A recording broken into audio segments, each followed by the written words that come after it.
I dream ప్రేక్షకులకు స్వాగతం. Cinema పరిశ్రమలో ఎందరో మహానటుల్ని ఈ తెలుగు చలనచిత్ర పరిశ్రమ చూసింది.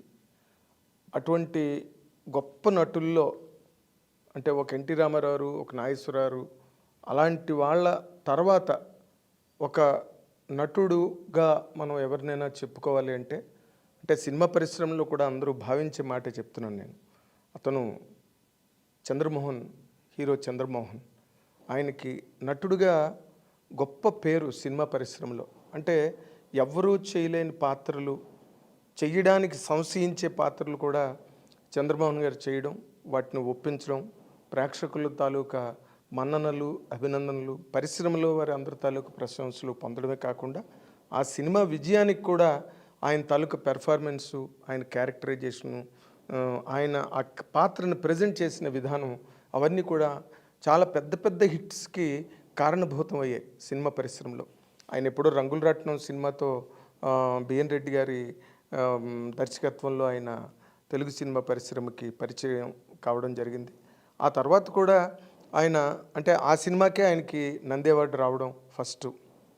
ఆ తర్వాత ఆయన రెగ్యులర్గా అంటే ఒక మంచి నటుడిగా పేరు పొంది ఆయన మీద పిక్చరైజ్ చేసిన ఆ రోజుల్లో మేడంటే మేడా కాదు పాట కూడా చాలా గొప్ప ప్రాచుర్యం పొందడం. బాలసుబ్రహ్మణ్యం గారు తొలి రోజులు అవన్నీ కూడా అసలు బేసిక్గా పాట ముందు మహమ్మద్ రఫీ గారి చేత పాడిద్దాం అనుకుని ఈ కొత్త కుర్రాడు వాయిస్ బాగుంది కదా అని చెప్పి ఈ కొత్త ఆర్టిస్ట్కి బాగుంటుందనే ఉద్దేశంతో బాలుగారి చేత, యంగ్ బాలుగారి చేత ఈ యంగ్ చంద్రమోహన్ గారికి పాడించడం జరిగింది.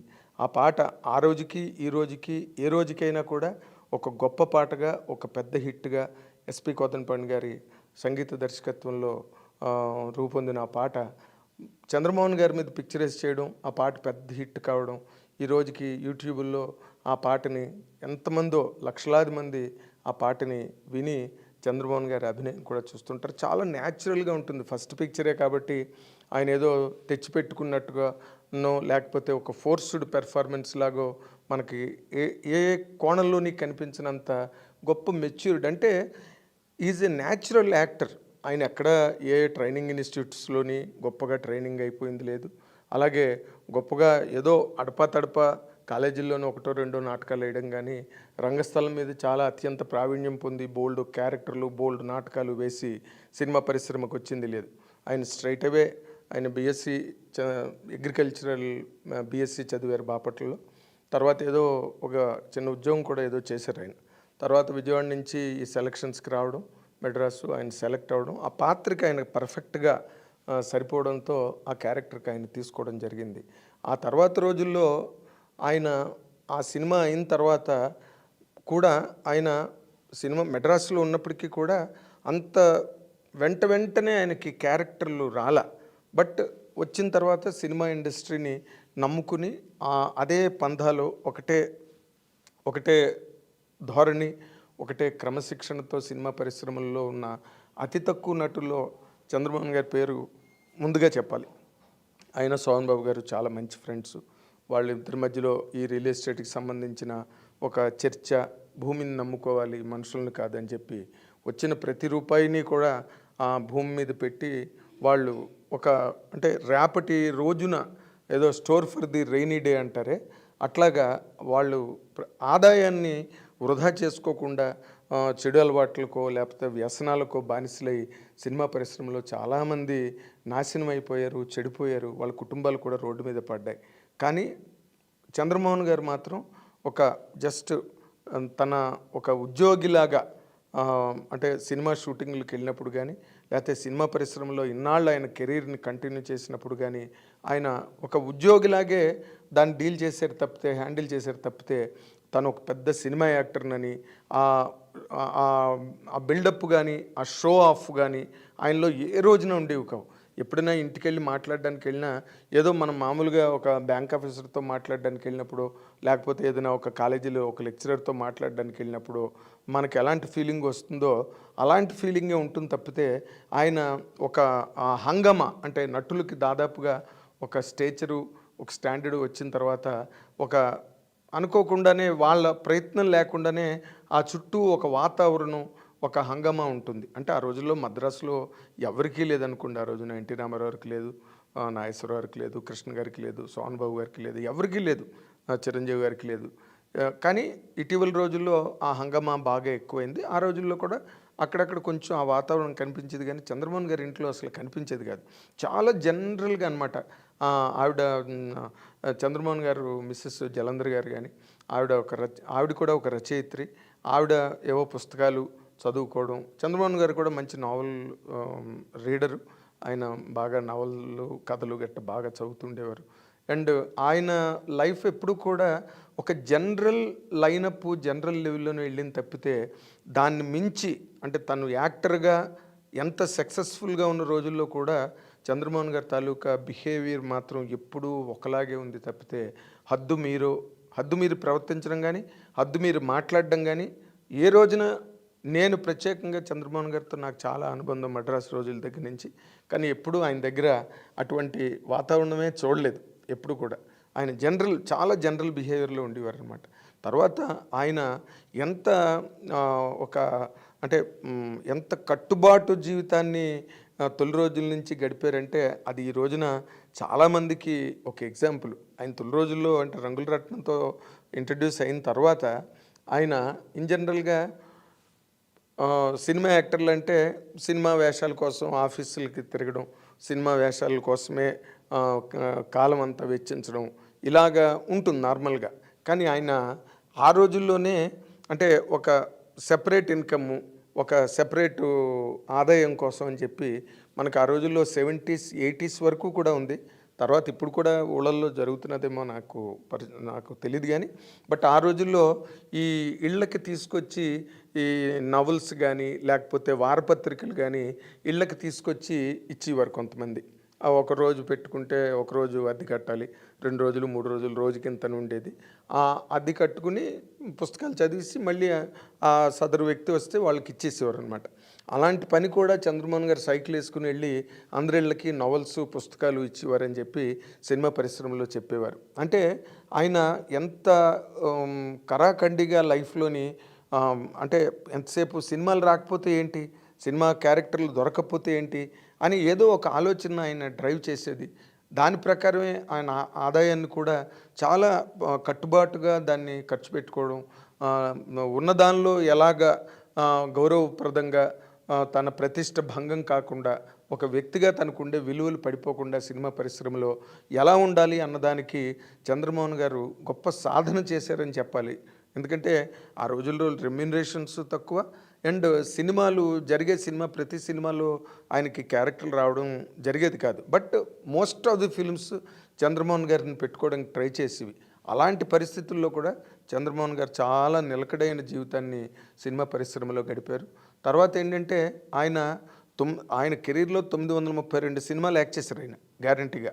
ఇంకా తమిళ్ కూడా చేశారు. ఎందుకంటే శంకరాభరణం సినిమా వచ్చిన తర్వాత తమిళ్లో ఆయన చాలా పాపులర్ అయిపోయారు. మనోరమ గారు ఆయన్నే అడిగారు చంద్రమోహన్ గారినే, ఏది ఏడిది నాగేశ్వరరావు వాళ్ళు తమిళ్కి రైట్లు తీసుకోమని ఏదో 1,50,000 ఎంతో రైట్స్కి చెప్తే కూడా చంద్రమోహన్ గారు అంటే ఆయన ఎంత జాగ్రత్త పరుడు అంటే, ఏమో సినిమా పోతే అన్నట్టుగా ఫీల్ అయ్యి ఆయన తీసుకోలేదు తమిళ్లో. తీసుకోకపోతే అప్పుడు మనోరమ గారు తమిళ్లో మనకి తెలుసు, మనోరమ గారు మనకు అరుంధతి వాటిలో చాలా సినిమాల్లో, తెలుగు సినిమాల్లో కూడా యాక్ట్ చేశారు. తమిళ్లో ఆవిడ చాలా పాపులర్ కామెడీ ఆర్టిస్ట్. ఆవిడ నగేష్ గారి పక్కన నగేష్, మనోరమ చాలా పాపులర్ కాంబినేషను ఆ రోజుల్లో. చూసి ఆవిడ తీసుకున్నారు శంకరాభరణం సినిమా తమిళ్లో రైట్స్ తీసుకుని ఆవిడ రిలీజ్ చేశారు తమిళ్లో. ఆ సినిమాతో చంద్రమోహన్ గారికి చాలా ఎనలేని కీర్తి ప్రతిష్టలు తమిళ్లో కూడా వచ్చాయి. తమిళ్లో కూడా ఆ పాపులారిటీని ఆధారం చేసుకుని ఇప్పుడు ఎలాగైతే మన Sunil, Baahubali Sudhakar and other actors ఎలాగైతే అజయ్ వీళ్ళందరూ ఎలాగైతే ఇప్పుడు తమిళ్లో బాగా బిజీగా ఉన్నారో, ఆ రోజుల్లో చంద్రమోహన్ గారు కూడా తమిళ్ పిక్చర్స్లో యాక్ట్ చేయడం జరిగింది. ఆయన ఇన్ని 932 సినిమాలు చేసినప్పుడు తర్వాత కూడా ఆయన బాగా సంపాదించుకుని ఇళ్ళు వాకిళ్ళు ఏర్పాటు చేసుకుని పొలాలు స్థలాలు అన్నీ కూడా కుదుటపరుచుకున్న తర్వాత కూడా చంద్రమోహన్ గారు దాదాపుగా ఒక అతి సామాన్యమైన జీవితం గడపడం నాకు తెలుసు. ఇన్ జనరల్గా వాళ్ళ ఇంటికి వెళ్తే ఏదో పైన కొన్ని ఈ ఎక్సర్సైజ్కి సంబంధించిన వెయిట్స్ గట్ట బయట ఉండేవి, ఆయన చేసేవారు. ఈ use to keep a very good health. కొంచెం ఆయన భోజన ప్రియుడు, కొంచెం దాన్ని కొంచెం మితం లేకుండా తినడం అన్నది చంద్రమోహన్ గారికి అలవాటు. ఎందుకంటే బాగా భోజనం అంటే ఇష్టం కాబట్టి మితం లేకుండా తినేవారు. దానికి తగ్గ ఆ వ్యాయామం కూడా ఆయన బాగా చేసేవారు. అందుకే ఆయన చాలా పుష్టిగా చాలా శరీర దారుఢ్యంతోనే మనకు సినిమా పరిశ్రమలో ఎప్పుడైనా కనిపించారు తప్పితే, అంటే తొలి రోజుల్లో మాట చెప్తున్నా. తర్వాత మరి ఆయనకు కూడా వయసు భయపడి కొంచెం ఆ శరీరం వడిలిపోయింది. కానీ బట్ బాగా ఆయన కాబట్టి ఇంకా 82 ఇయర్స్ 83 ఇయర్స్ అయినా కూడా మొన్నటి వరకు కూడా ఆయన సినిమాల్లోనే యాక్ట్ చేస్తూనే ఉన్నారు. ఇటీవల రోజుల్లోనే కొంచెం సినిమాలు తగ్గినాయి. అండ్ ఆయన ముఖ్యంగా ఆయన కెరీర్లోని ఇంకొక ముఖ్యమైన విషయం ఏంటంటే, ఇప్పుడు కైకాల సత్యనారాయణ గారు కానీ, లేకపోతే రామలింగయ్య గారు కానీ, అల్లు రామలింగయ్య గారు కానీ, వాళ్ళు ప్రొడ్యూసర్స్తో కానీ, ప్రొడక్షన్ ఆఫీసులతో కానీ వాళ్ళు ఎక్కువగా సంబంధాలు అనుబంధాలు మెయింటైన్ చేసేవారు. వాళ్ళ ఆఫీస్కి వెళ్ళేవారు. సినిమా జరుగుతున్నది, సినిమా ప్రారంభం అవుతున్నది అంటే నిర్మాతలు దర్శకుల దగ్గరికి వెళ్ళి మాకు వేషం ఉండి అని చెప్పి ఒక ఫ్రెండ్లీ లైన్ని మెయింటైన్ చేసి కెరీర్ని వాళ్ళు కొనసాగించుకుని వాళ్ళు బలోపేతం చేసుకున్నారు. కైకాల సత్యనారాయణ గారు కానీ, అల్లు రామలింగ గారు కానీ. బట్ చంద్రమోహన్ గారి విషయంలో ఆయన ఎప్పుడు కూడా ఒక ఆఫీస్కి వెళ్ళి నాకు ఈ వేషం ఇవ్వండి అని చెప్పి ఏ రోజున అడిగింది లేదు.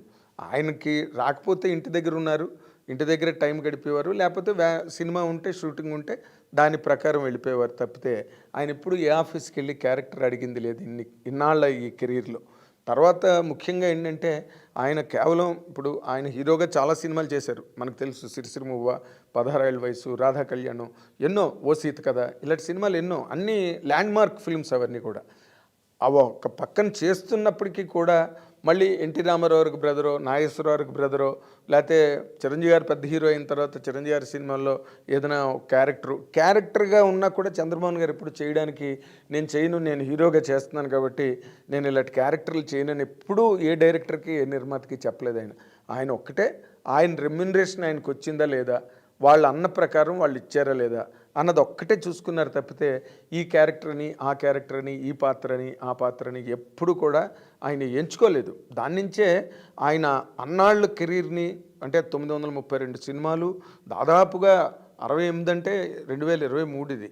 అంటే ఎన్ని సంవత్సరాలు ఆయన, ఎన్ని దశాబ్దాలు సినిమా పరిశ్రమలో ఆర్టిస్ట్గా, అది కూడా సక్సెస్ఫుల్ ఆర్టిస్ట్గా చాలా నోటెడ్. అంటే మాకు చంద్రమోహనే వేషంకి ఉండాలి, చంద్రమోహనే కావాలి అని చెప్పి అనుకునే అంత గొప్ప టాలెంట్ని ప్రదర్శించి, అంటే తనకిచ్చిన క్యారెక్టర్ని ఆయన షార్ట్గా ఉండేవారు తప్పితే స్క్రీన్ మీద, బట్ ఆ క్యారెక్టరైజేషన్ ఎంత ఎన్లార్జ్ చేసి ఆయన పెర్ఫార్మెన్స్ ఉండేదంటే, ఎంత న్యాచురల్ డైలాగ్ డెలివరీ, ఏదో తెచ్చిపెట్టుకున్నట్టు ఒక నాటకీయత కానీ, లేకపోతే ఒక డ్రమాటిక్ అప్రోచ్ డైలాగ్ చెప్పడంలో కానీ, అది ఎంత భారమైన సీన్ అయినా సరే.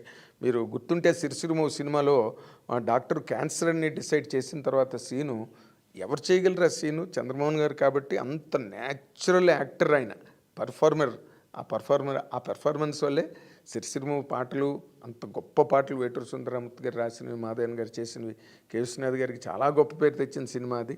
అలాంటి సినిమాలో అలాంటి పెర్ఫార్మెన్స్లు ఆయన చేసిన సినిమాలో మీరు 16 ఏళ్ల వయసు కూడా మీరు గుర్తుపెట్టుకుంటే సొట్టకాల క్యారెక్టర్, కుంటికాలు క్యారెక్టర్ని ఆయన ఎంత బాగా యాక్ట్ చేశారంటే నిజంగా, అంటే ఒక హ్యాండిక్యాప్ని, లేకపోతే ఒక క్యారెక్టర్కి ఉండే ఒక సిగ్నేచర్ మూమెంట్ ఏదైతే ఉంటుందో దాన్ని మొదటి షాట్ నుంచి ఆఖరి షాట్ వరకు, మామూలు జనరల్ సీన్ కానీ, పాటలు కానీ, ఇంకోటి కానీ దానిలో ఏదైనా ఒక యాక్షన్ బిట్ ఉన్నా, లేకపోతే ఇంకొక పెర్ఫార్మెన్స్ ఉన్న సీన్స్, కామెడీ సీన్స్ అయినా ఏవైనా కూడా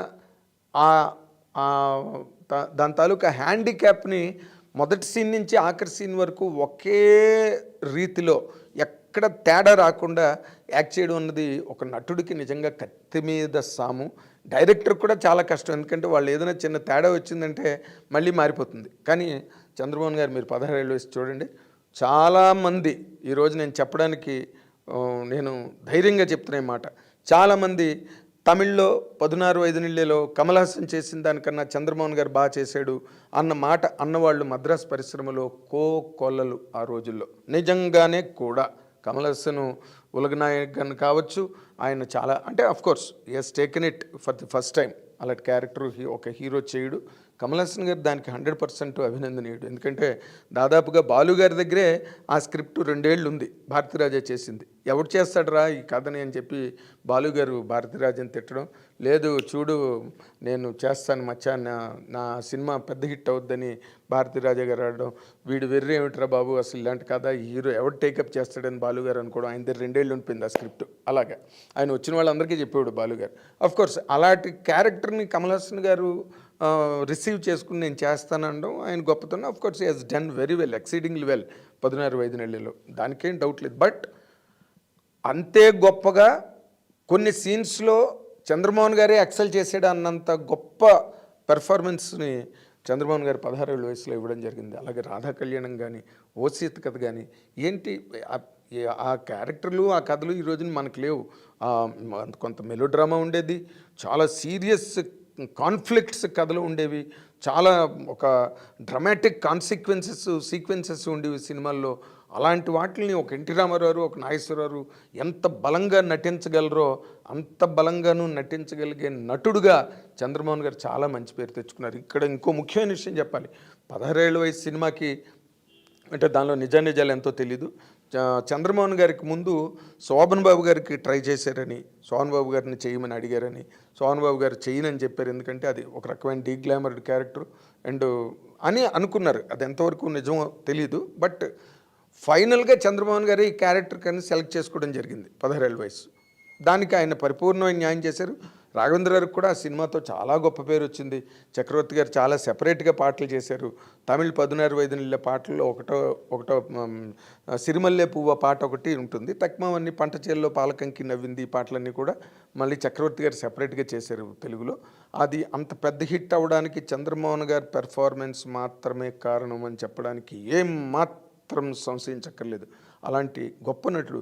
అంటే డైరెక్టర్లకు ఛాలెంజ్గా తీసుకుని క్యారెక్టర్స్ని, ఈ క్యారెక్టర్ ఎవరు చేస్తారు, ఆ క్యారెక్టర్ పండితే కానీ సినిమా పండదు, ఒక డైరెక్టర్కి సక్సెస్ రాదు అనుకున్న క్యారెక్టర్లన్నీ కూడా చంద్రమోహన్ గారు చేసి తనకు పేరు తెచ్చుకోవడమే కాకుండా, సినిమా సూపర్ హిట్ అవడానికి హెల్ప్ అవడమే కాకుండా, డైరెక్టర్కి పేరు రావడానికి కూడా చంద్రమోహన్ గారు చాలా సినిమాల్లో కారణమయ్యారు. ఫర్ ఎగ్జాంపుల్ ఇప్పుడు 16 వయసు కానీ, సిరిసిరిమవు కానీ, ఓసీత కథ కానీ, రాధా కళ్యాణం కానీ, ఈ సినిమాలన్నింటినీ కూడా, ఒక శుభోదయం కానీ, ఇలాంటి క్యారెక్టర్లన్నీ మనం చాలా చెప్పుకోవచ్చు చంద్రమోహన్ గారి గురించి. అయితే తర్వాత రోజుల్లో కె విశ్వనాథ్ గారు ఆయన చంద్రమోహన్ గారితోనే ఎక్కువ సినిమాలు చేశారు. మొదట్లో ఓసీత కథ నుంచి మనం తీసుకుంటే, తర్వాత ఏమో 16 వయసు తీసుకుంటే, తర్వాత శుభోదయం తీసుకుంటే, శంకరాభరణం తీసుకుంటే, ఈ సినిమాలన్నీ కూడా చంద్రమోహన్ గారి మీద బేస్ అయ్యి, చంద్రమోహన్ గారి మీద ఆధారపడి, చంద్రమోహన్ గారి ఆధారంగా కె విశ్వనాథ్ గారికి డైరెక్టర్గా చాలా మంచి పేరు వచ్చింది. ఆయనకి డైరెక్టర్గా మంచి పేరు వచ్చిన తర్వాత, ఆయన డైరెక్టర్గా ఒక రేంజ్కి వెళ్ళిన తర్వాత ఆయన కమల్ హాసన్ వరకు వెళ్ళడం జరిగింది. కానీ మొదటంతా సినిమా పరిశ్రమలో చాలామంది డైరెక్టర్లు చంద్రమోహన్ గారి మీదే ఆధారపడడం జరిగింది. ఆయన జీవితంలో ఆయన ఎప్పుడు ఆయనకు కొన్ని చెడ్డ పేర్లు ఉన్నాయి సినిమా ఇండస్ట్రీలో. పిసినారని, లేకపోతే చాదస్తమని, లేకపోతే ఆయన రూపాయి కూడా బయటికి తీయడు, ఎంగిల్ చేత్తో కాకిని కూడా తోలడు అని ఇలాంటి పేర్లు ఉన్నాయి చంద్రమోహన్ గారికి. బట్ అవన్నీ కూడా ఏంటంటే ఆయన జాగ్రత్త పరుడు. ఆయన ఎప్పుడు ఎవరి దగ్గరికి వెళ్ళి చేయి సాచింది లేదు. ఇది అతి తక్కువ సినిమాలు కొత్తగా నటుడుగా వచ్చిన రోజుల్లోని ఎవరి దగ్గరికి వెళ్ళి చేయి సాచింది లేదు.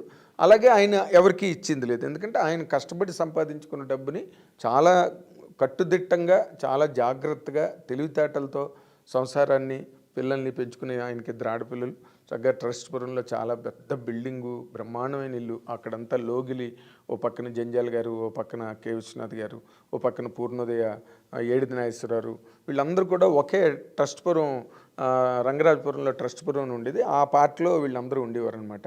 ఆయనది కూడా చాలా పెద్ద ఇల్లు, వాకిళ్ళు చాలా సంపాదించుకున్నప్పటికీ కూడా ఆయనకి అదర్ సైడ్ వ్యాపారాల మీద చిన్న ఇంట్రెస్ట్ ఉండేది అనమాట. అంటే కేవలం సినిమా మీదే ఆధారపడకుండా అవేవో కొన్నాళ్ళు ఆ గోల్డ్ బిస్కెట్స్ దానికి సంబంధించి కూడా చేసి, మళ్ళీ దానిలో కూడా ఏదో కొన్ని ప్రాబ్లమ్స్ ఆయన ఫేస్ చేశాడు. మళ్ళీ దాని నుంచి కూడా మళ్ళీ జాగ్రత్తగా బయటికి రావడం జరిగింది. ఎప్పుడూ ఎవరిని దూషించడం కానీ, ఎవరిని ద్వేషించడం కానీ, ఒకరి గురించి మాట్లాడడం కానీ, లేకపోతే మీడియా వాళ్ళు కనిపించగానే మీడియా వాళ్ళు నార్మల్గా ఉంటుంది, ఒక ఇంటర్వ్యూ రాయించుకుందాం అనగా, లేకపోతే వాళ్ళు ఏదో గొప్ప క్యారెక్టర్ చేస్తే ఆ క్యారెక్టర్ గురించి రాయమను, లేకపోతే ఆ సినిమా సక్సెస్ అయిన తర్వాత ఆ సినిమా గురించి రాయమనో అడగడం అనేది పరిపాటి మీడియా వాళ్ళని మేము కనిపించినప్పుడు. బట్ చంద్రమోహన్ గారిలో గొప్ప ప్రత్యేకత నేను గమనించింది ఏంటంటే, ఏ రోజున మీడియా ఏదైనా మేము షూటింగ్ కవరేజీలకి గట్టా వెళ్ళినప్పుడు, లేకపోతే ఆయన పర్సనల్గా కలిసినప్పుడు నా గురించి ఇది రాయండి, లేకపోతే నా గురించి అది రాయండి అని ఆయన ఏ పాపన్న ఏ రోజున అడిగిన పాపన్న పోలే. ఆయన ఎంతసేపు మామూలు జనరల్ డిస్కషను, దాన్ని ఏమంటారు, లోకాభిరామాయణం అంతే. ఆయన అనుభవాలు చెప్పడము, లేకపోతే ఇంకోటో తప్పితే ఆయన లైఫ్లో ఏ రోజున ఒకరి గురించి మాట్లాడింది లేదు, ఆయన గురించి రాయమన్నది లేదు. ఒకసారి ఎప్పుడో ఒక షూటింగు, మేము చాలా దూరం మెడ్రాస్లో షూటింగ్ దగ్గరికి వెళ్ళినప్పుడు ఓ పక్కన మేకప్ వేసుకుంటూ ఆయన సుహాసిని గారి గురించి ఎవరో తమిళ పత్రికలో దినమలరో దినతంతో కుముదంలోనో ఎందులోనో అలాంటి పేపర్స్లో ఆయన సుహాసిని గారి గురించి ఏదో రాశారని చెప్పి అసలు ఎంత ఆయనకి ఎంత కోపం వచ్చిందంటే మీడియా వాళ్ళ మీద, అమ్మాయి ఎంత మంచి ఫ్యామిలీ నుంచి వచ్చిందండి, అలాంటి వాళ్ళ గురించి అలా ఎలా రాస్తారు, తప్పు కదా అసలు మీకు అని ఆయన మీడియా మీద ఎంత ఫ్లేర్ అయిపోయారంటే ఆ రోజున అని నాకు ఆ రోజు అనిపించింది అనమాట. ఇప్పుడు ఆయన గురించి రాస్తే పోనీ ఆయన గురించి ఏదో చెడు రాశారు, ఆయన గురించి ఏదో తప్పు రాశారు, ఆయన కోపం వచ్చిందంటే అర్థం ఉంది. కానీ సుహాసిని గురించి రాసిన దానికి కూడా ఆయన కోపం వచ్చి ఆయన మేము రాసింది కదా తమిళ పత్రికల్లో అప్పుడు ఏవో రాస్తుండేవారు వాళ్ళు గ్యారంటీకి రాసేవారు అనమాట, ఏదో ఒక బ్యాడ్ రాసేవారు. మన ఈ మధ్య చిరంజీవి గారు కూడా చెప్పారు అది ఒక సభలో. ఇది విజయశాంతి గారి మీదో రాధ గారి మీదో రాస్తే వాళ్ళు మన్నాడు షూటింగ్ దగ్గరికి వచ్చినప్పుడు మొహం మార్చుకుని కూర్చున్నారని, ఇలాగా వాళ్ళకి అలవాటు ఆ చిన్న yellow touch writings cinema industry మీద. తెలుగు వాళ్ళని ఎప్పుడు తెలుగు మ్యాగజైన్స్ ఎప్పుడు కూడా అలాగా ఒక కాకడేశ్వరం గారు ఒక అతను రాసేవాడు కానీ, బట్ తక్కువ వాళ్ళకి ఎవరికి అలవాట్లేదు. అయినప్పటికీ కూడా ఆయన ఆవేదనను మా దగ్గర వ్యక్తం చేయడంలో చూసిన వాళ్ళు ఎవరైనా వింటే మేమేదో తప్పు రాసాం, మమ్మల్ని తిడుతున్నాడు చంద్రమోహన్ గారు అనుకునే అంత రేంజ్లో ఆయన ఫైరప్ అయిపోయి అలా రాయకూడదు తప్పు అని చెప్పేసి అంత ఓన్ చేసుకుంటారనమాట. ఒక చిరంజీవి గారి గురించి మాట్లాడినప్పుడు కానీ ఆయన హార్డ్ వర్క్ ఏంటండి, ఎవరు చేయగలరు అలాగా, అంత కష్టపడ్డాడు కాబట్టి అంత పెద్ద స్థాయికి వచ్చాడు అని చెప్పి చిరంజీవి గారి గురించి ఆయన ఎంతో హై ప్రైజ్లో మాట్లాడడం నాకు తెలుసు. ఒక చిరంజీవి గారి గురించి అనే కాదు, ఆయన యాక్ట్ చేసిన ఆర్టిస్టులు అందరి పట్ల ఆయనకు ఓనర్షిప్. ఎందుకంటే he came to the film industry. ఒక ఎస్పి బాలసుబ్రహ్మణ్యం గారు కానీ లేకపోతే చంద్రమోహన్ గారు కానీ వీళ్ళందరూ కూడా వెరీ యంగర్ డేస్లో సినిమా ఇండస్ట్రీకి వచ్చి అన్ని సంవత్సరాలు ఇండస్ట్రీలో ఉండడం వల్ల వాళ్ళకి ఆ ఇండస్ట్రీ పట్ల మమకారం, అందులో పనిచేసే మనుషుల మీద నటినట్లు కానివ్వండి, సాంకేతిక నిపుణులు కానివ్వండి, వాళ్ళందరికీ కూడా ఆయన ఆ అభిమానాన్ని, ఆ మమకారాన్ని, అనుబంధాలని పెంచుకున్నారు. అందుకే బాలసుబ్రహ్మణ్యం గారి ఆఖరి వరకు కూడా ఆయన మనుషులు కనీసం ఒక 10 మంది అయినా ఆయన చుట్టూరా లేకుండా ఆయన ఎప్పుడూ లేరు. చంద్రమోహన్ గారికి అలవాట్లేదు. చంద్రమోహన్ గారు ఎప్పుడు కూడా he's always a single person. ఎప్పుడు ఒక ఆఫీసులకు వెళ్ళి పార్టీల్లో పాల్గొనడాలు, లేకపోతే ఆయన ఇంట్లో పార్టీలు పెట్టడాలు, అందరినీ పిలిచి ఇలాంటివి ఎప్పుడు ఆయన చేయలే. ఆయన మామూలు, నేను చెప్పాను కదా, ఒక గవర్నమెంట్ ఉద్యోగికి ఉండే లక్షణాలన్నీ చంద్రమోహన్ గారిలో ఉన్నాయి. ఈ కెరీర్ అన్నది ఆయనకు బోనస్. ఆయన ఎప్పుడు అలాగే దాన్ని ట్రీట్ చేశాడు. ఎప్పుడు కూడా దాన్ని తలకెక్కించుకోవడమో, లేకపోతే దానివల్ల వచ్చిన పేరు ప్రఖ్యాతుల్ని, ప్రతిష్టల్ని ముందు పెట్టుకుని తను పెంచుకుని మాట్లాడడం అలాగే ఎప్పుడు చేయలే. ఒక మామూలు గవర్నమెంట్ ఉద్యోగి ఎలా మాట్లాడతాడు, ఏముందండి, ఏముంది పెద్ద, వాళ్ళకి ఆశలు ఉండవు, ఆశయాలు ఉండవు. ఆయన అలాగే, ఆయన ఎప్పుడు ఈ క్యారెక్టర్ వస్తుంది, ఆ క్యారెక్టర్ వస్తుంది అని చెప్పి వాళ్ళు. కే విశ్వనాథ్ గారు ఆయనకి బంధుత్వం ఉంది. అండ్ కే విశ్వనాథ్ గారు ఆయన సినిమాలు చంద్రబాబు గారితో చేసిన సినిమాలే కదా ఆయనకు తొలి రోజుల్లో హిట్స్గా చెప్పుకునే సినిమాలన్నీ కూడా. అలాంటిది విశ్వనాథ్ గారిని కూడా ఆయన ఎప్పుడు ఏ రోజున కూడా ఈ క్యారెక్టర్ ఉండడం వల్ల ఏమని అడగల. సినిమా లేకపోతే షూటింగ్ లేకపోతే ఇంట్లో కూర్చునేవారు అంతే. జలంధర్ గారు ఆయన కూర్చొని కబుర్లు చెప్పుకోవడం, లేకపోతే నా బోటి కొంచెం సన్నిహితులు ఎవరైనా ఉంటే ఫోన్ చేసి మాట్లాడడం, రమ్మడం, ఏదో సరదాగా పిచ్చాపాటి మాటలు అవన్నీ కూడా. ఎప్పుడు కూడా నేను అన్ని సంవత్సరాల్లో చంద్రబాబు గారు ఒకరి గురించి మాట్లాడడం, లేకపోతే ఎవరినో విమర్శించడం, వేలెత్తి చూపించడం తప్పు, ఇగో వీళ్ళు అలా చేయకూడదు, వాళ్ళు అలా చేయకూడదు అని ఎప్పుడూ ఈ రోజున మాట్లాడలేదు. ఆయన ఎక్కడ ఇన్స్పిరేషన్ తీసుకునేవారంటే, ఇప్పుడు ఒక సోహన్ బాబు గారు రియల్ ఎస్టేట్ మీద ఎట్లాగా ఇన్వెస్ట్మెంట్స్ చేస్తారు, లేకపోతే ఒక మురళీమోహన్ గారు ఎలా ఎదిగారు రియల్ ఎస్టేట్లోకి వచ్చి, ఎంత క్రమశిక్షణతో వాళ్ళు ఉన్నారు అన్న దాన్ని ఆయన బాగా ఇన్స్పిరేషన్గా తీసుకున్నారు. ఆయన పర్సనల్గానే ఆయన చాలా కట్టుదిట్టమైన మనిషి. దాని మీద ఇన్స్పిరేషన్తో ఆయన మరీ ఒక దాన్ని మన వాళ్ళు మామూలుగా మోసపోసిన విధానం అంటారు కానీ, బట్ అలాంటి లైఫ్ స్టైల్ గడపడం కూడా చాలా కష్టం ఈ సినిమా పరిశ్రమలో. అలాంటి వ్యక్తి మొన్నటి వరకు కూడా మా లౌక్యంలో కానీ ఇంకో సినిమాలో కానీ ఇప్పుడు ఈ యంగ్ హీరోలు అయితే ఎవరైతే ఉన్నారో ఈ జనరేషన్ హీరోలు కూడా ఆయన ఎంతో అభిమానించి ప్రేమించి ఆ రోజున చిరంజీవి గారు ప్రాణంకరి సినిమాలో ఆ మూగివాడి క్యారెక్టర్ గురించే ఆయన ట్వీట్లో కూడా పెట్టారు చిరంజీవి గారు. అంటే వాళ్ళతో చంద్రమోహన్ గారు చేసిన క్యారెక్టర్ని ఏ హీరో కూడా మర్చిపోలేరు. ఎన్టీ రామారావు గారే అన్నారు. ఎన్టీ రామారావు గారు సభలో చంద్రమోహన్ గారిని చూసి మీరు చాలా మంచి నటులు, మా బిఎన్ గారు పరిచయం చేసిన యాక్టర్ మీకు ఆ ప్రత్యేకత ఉంది సినిమా పరిశ్రమలో, you have a long way to travel అని ఎన్టీ రామారావు గారు అన్నాం. అంటే అలాంటి ఒక ఇమేజ్, ఒక చక్కగా అణకువగా ఒద్దికగా తన జీవితాన్ని తను గడుపుతూ తన తావులో తను నడుస్తూ అలా సినిమా పరిశ్రమకి తనకి సంబంధం లేనట్టు ఉండేవారు. ఆయన వేషం ఇస్తే చేయడం తప్పితే ఈయన సినిమా నటుడు, ఇందాక నేను అన్నట్టుగా ధోరణి, ఆ పోకడలు, సినిమా ఇండస్ట్రీకి సంబంధించిన వ్యవహారాలు, ఆ వాతావరణాలు వాళ్ళ ఇంట్లో ఏ రోజున లేవు. చాలా జనరల్గా ఉండేవారు అనమాట. అలాంటి ఒక గొప్ప లైఫ్ స్టైల్ని పర్సనల్గా గడుపుతూ ఇంకో పక్కన సినిమా ఇండస్ట్రీలో తను హీరోగా ఉన్న రోజుల్లో అతను దాదాపు 150-200 సినిమాలు జయసుధ గారు చెప్పింది ఒకసారి. ఏమని చంద్రమోహన్ సెట్లో ఆవిడే మనకి చాలా గొప్ప నటిగా మనకి గుర్తింపు ఉంది. కానీ ఆవిడ జయసుధ గారు కూడా ఒకసారి ఏం చెప్పారంటే, చంద్రమోహన్ గారు పక్కన సెట్లో ఉన్నారండి అంటే నేను డబుల్ కాన్షియస్గా ఉండేదానండి.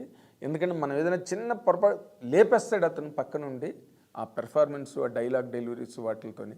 అందుకని నేను చంద్రమోహన్ గారి సెట్లో ఉన్నప్పుడు, చంద్రమోహన్ గారు జయసుధ గారు చాలా సినిమాలు చేశారు కదా, అందుకని రాధిక అసలు అంటే ఆయనకి గేట్వే ఆఫ్ హీరోయిన్స్ అని పేరు ఉండేది. ఎందుకంటే నేను ఒకసారి ఆంధ్రజ్యోతిలో ఆర్టికల్ రాశాను, is a gateway of heroines అని. ప్రతి పెద్ద హీరోయిన్ను తొలి రోజుల్లో ఆయనతో యాక్ట్ చేసిన హీరోయిన్నే. ఆయనతో చేయడం వల్ల ఆ సినిమా హిట్లు అవడం వల్ల నిన్న జయప్రద గారు నిన్న కూడా ఆవిడ ఒక ఆడియో మెసేజ్ పంపించారు. నేను సిరిసిరి మూవీ లేకపోతే నేను లేను, సిరిసిరి మూవీ సినిమాలోని ఆయన పెర్ఫార్మెన్సే మెయిన్ సినిమాకి. అలాంటి నాకు 2-3 సినిమాలు చేసి నేను చంద్రమోహన్ గారితో it's a great loss to miss him. Okay, ఆయన సినిమాలు చేయకపోయినా ఆయన ఉంటే అదొక అందం, ఒక సరదా, ఆఖరి వరకు ఉండి చిన్న చిత్తగా ఆయనకే అవసరం లేదు సినిమాలు ఈ రోజున చేస్తే కానీ ఒక కాంతారావు గారిలాగో లేకపోతే ఒక హర్నాథ్ గారిలాగో ఆయన జీవితం లేదు. ఆయన చక్కగా పుష్కలంగా దాచుకున్నారు, ఆస్తులు అంతస్తులు ఉన్నాయి, అంటే స్వయం సమృద్ధి సాధించిన నటుడు జీవితంలో. సినిమా లేకపోతే నాకు గడవదు అనుకున్న పరిస్థితి ఆయనకి ఏ రోజున లేదు. అలాంటి పరిస్థితి ఆయన తెచ్చుకోలేదు. ఇందాక నేను చెప్పినట్టుగా store for the rainy day అని ఆయన రేపటి రోజుకి ఒకవేళ రేపు మనకి ఏమీ లేకపోతే ఎలాగా అనే ఒక కాన్సెప్ట్ని ఎప్పుడు కాన్షియస్లో ఉంచుకుని ఆయన బతికారు. అది 100%. ఈ రోజున సాయి ధర్మ తేజ్ ఏంటి, లేకపోతే జూనియర్ ఎన్టీఆర్ ఏంటి, ఆది సాయి కుమార్ ఏంటి, అందరూ ట్వీట్లు చేశారు. ఎందుకంటే ఆయన వాళ్ళు ఈ యంగర్ జనరేషన్ హీరోలు అందరితోనే యాక్ట్ చేశారు. పెద్ద తరంతో, మిడిల్ జనరేషన్తో, ఇప్పుడు మళ్ళీ యంగర్ 3 తరాలతో యాక్ట్ చేసిన మంచి నటుడు, మహానటుడు చంద్రమోహన్ గారు. ఈ రోజున లేకపోవడం అన్నది వెల్తిగా ఉంటుంది. ఆయన చేసిన చేయకపోయిన సినిమాలు చంద్రమోహన్ గారిని అప్పుడప్పుడు వెళ్ళి కలిసి 4 కబుర్లు చెప్పుకుని ఆయన అనుభవాలు అవన్నీ తెలుసుకునే అవకాశం ఒక పెద్ద గ్రంథాలయం మూసినట్టు అనమాట. దాని నిండా బుక్స్ ఉండి వేలాది పుస్తకాలు అందులో ఉండి ఆ గ్రంథాలయం మూసేస్తే మనకెంత హ్యాండిక్యాప్లా ఉంటుంది. లోపలికి వెళ్ళి చదువుకుంటే బోల్డ్ విషయాలు మనకు తెలుస్తాయి. బట్ అలాంటి గ్రంథాలయాన్ని మూసేస్తే ఒక ఫీలింగ్ ఎలా వస్తుందో చంద్రమోహన్ గారు ఈ రోజున లేరనగానే అలాంటి ఫీలింగే కలిగింది నాకు. నిజంగా సచ్ అంటే ఒక గురుతరమైన జీవితాన్ని, చాలా గొప్ప జీవితాన్ని గడిపి అన్ని విధాల ఆయన దగ్గర కూర్చుంటే ఎన్నో విషయాలు తెలియడానికి అవకాశం ఎప్పుడూ ఇచ్చిన రాదర్ ఆయన. ఎందుకంటే ఓపెన్గా చాలా బోళ మనిషి అంటే ఈ మాట్లాడితే ఎవరైనా అంటే ద్వేషపూరితంగా కానీ లేకపోతే విమర్శనాత్మకంగా కానీ ఎప్పుడు ఎవరి గురించి మాట్లాడింది మాత్రం చాలా బోళగా అవుట్ స్పోకెన్గా మాట్లాడేసేవారు అనమాట. ఇది మంచి, ఇది చెడు, అంతే తప్పితే ఆయనకి లౌక్యం గట్ట తెలియదు. లౌక్యం సినిమాలో యాక్ట్ చేశారు కానీ లౌక్యం తెలియదు మనిషి ఆయన. అందరూ యాక్సెప్ట్ చేసేవారు చంద్రమోహన్ గారు ఏదైనా అంటే కూడా. మంచి పాటలు అంటే చాలా ప్రియుడు. షూటింగ్ సెట్లో కూడా బాలు గారు చంద్రమోహన్ గారు కూర్చున్న ఆ పాటలు, ఈ పాటలు, ఆ పాత పాటలు అన్నీ పాడించుకునేవారు ఆయన. ఎవరు పాడతారన్నా కూడా చాలా శ్రద్ధగా కూర్చుని పాట వినేవారు. నా బయట వాళ్ళు కూర్చుని ఏదైనా పాడదాం అనుకున్నా కూడా అంతే. బాలు గారు పాడుతున్నప్పుడు ఎంత శ్రద్ధగా వినేవారో నా బయట వాళ్ళు పాడుతున్నప్పుడు కూడా అంతే శ్రద్ధగా విని ఇది బాగుంది, అది బాగుంది అని చాలా ఎక్సైట్ అయిపోయారు అనమాట. అది సి a true artist by all means ఆయన ఈ రోజున లేకపోవడం అన్నది 100% సినిమా పరిశ్రమకి లోటే. దిస్ ఈజ్ వాట్ చంద్రమోహన్ గారు.